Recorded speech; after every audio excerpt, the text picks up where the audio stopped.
ನೀವು ಉತ್ತರ ಕನ್ನಡದವರಾದ್ರೆ 1 ನಿಮಿಷ ಹೇಳೋದು ಕೇಳಿ. ನಮ್ಮ ಜಿಲ್ಲೆ ಜನಕ್ಕೆ ಉಪಯೋಗ ಆಗಲಿ ಅಂತ ಹೇಳಿ ಒಂದು ಆಸ್ಪತ್ರೆ ಕೇಳಿದ್ರೆ ಅದು ಸಿಗ್ಲಿಲ್ಲ. ಅದೆಲ್ಲ ಬಿಟ್ಟು ಶರಾವತಿ ಪಂಪ್ ಸ್ಟೋರೇಜ್ ಹೇಳಿ ಹೊಸ ಪ್ರಾಜೆಕ್ಟ್ ಶುರು ಮಾಡೋಕೆ ಬಂದಾರೆ. ಇದೆಂತ ಪ್ರಾಜೆಕ್ಟ್ ಅಂತ ಹೇಳಿದ್ರೆ, ಗೇರ್ಸೊಪ್ಪ ಡ್ಯಾಮ್ನಲ್ಲಿ ಇರುವಂತಹ ನೀರನ್ನ ತಲಕಳೆಲೆ ಡ್ಯಾಮಿಗೆ ಕಾಡ್ನಲ್ಲಿ ಸುರಂಗ ಕೊರೆದು ಪೈಪ್ ಲೈನ್ ಅಲ್ಲಿ ಕಳಿಸೋದಂತೆ. ಕೇಳಕ್ಕೇನೋ ಸಿಂಪಲ್ ಪ್ರಾಜೆಕ್ಟು, ಆದ್ರೆ ಇವ್ರು ಕೊರೆಯೋ ಸುರಂಗಕ್ಕೆ ಸಾವಿರಾರು ಟನ್ ಗಟ್ಲೆ ಸ್ಫೋಟಕ ಬೇಕು ಹೇಳಿ ಮೆನ್ಷನ್ ಮಾಡಾರೆ. ಇದರಿಂದಾಗೋ ಪ್ರಾಬ್ಲಮ್ ಒಂದೆರಡಲ್ಲ. ಇಷ್ಟೊಂದು ಪ್ರಮಾಣದ ಬ್ಲಾಸ್ಟಿಂಗ್ ನಮ್ಮ ಘಟ್ಟದಲ್ಲಾದ್ರೆ ಅಲ್ಲಿಯ ಪರಿಸರಕ್ಕೆ, ನಮ್ಮ ವನ್ಯಜೀವಿಗಳಿಗೆ ಮಾರ್ಕ ಅನ್ನುವಂಥದ್ದು ಒಂದ್ ಕಡೆ ಆದ್ರೆ, ಕಂಡಲ್ಲಾಗ್ತಾ ಇರುವಂತಹ ಭೂಕುಸಿತ ಶರಾವತಿ ಭಾಗದಲ್ಲಿ ಇನ್ನೂ ಜಾಸ್ತಿ ಆಗೋದ್ರಲ್ಲಿ ಯಾವುದೇ ಅನುಮಾನ ಇಲ್ಲ. ಈ ಸ್ಫೋಟಕಗಳಿಂದ ಎಷ್ಟು ಪ್ರಮಾಣದ ವಿಷತ್ಯಾಜ್ಯ ರೆಡಿ ಆಗ್ತದೆ ಅನ್ನೋದ್ರ ಬಗ್ಗೆ ನಿಮ್ಗೆ ಕಲ್ಪನೆನೂ ಇರ್ಲಿಕ್ಕಿಲ್ಲ. ಇವ್ರ ಡಂಪಿಂಗ್ ಯಾರ್ಡಿಂದ ಈ ವಿಷತ್ಯಾಜ್ಯ ನಮ್ಮ ನದಿಗೆ, ಹಳ್ಳಕ್ಕೆ, ಕೆರೆಗೆ, ಬಾವಿಗೆ ಸೇರಿ ಅದೆಲ್ಲ ಹಾಳಾಗೋದಂತೂ ಗ್ಯಾರಂಟಿ. ಕುಡಿಯೋ ನೀರು ಹಾಳು, ಕೃಷಿನೂ ಹಾಳು.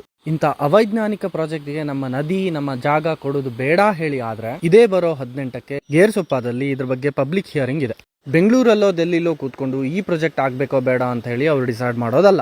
ನಮ್ಮೂರಿಗೆ ನಮ್ಗೆ ಬೇಕೋ ಬೇಡವೋ ಅಂತ ಹೇಳಿ ನಾವು ಡಿಸೈಡ್ ಮಾಡಬೇಕು. ಶರಾವತಿಗೋಸ್ಕರ, ನಮಗೋಸ್ಕರ ಇದ್ರ ಬಗ್ಗೆ ಮಾತಾಡೋಣ ಬನ್ನಿ. ಎಲ್ಲರಿಗೂ ಒಳ್ಳೇದಾಗ್ಲಿ. Thank you.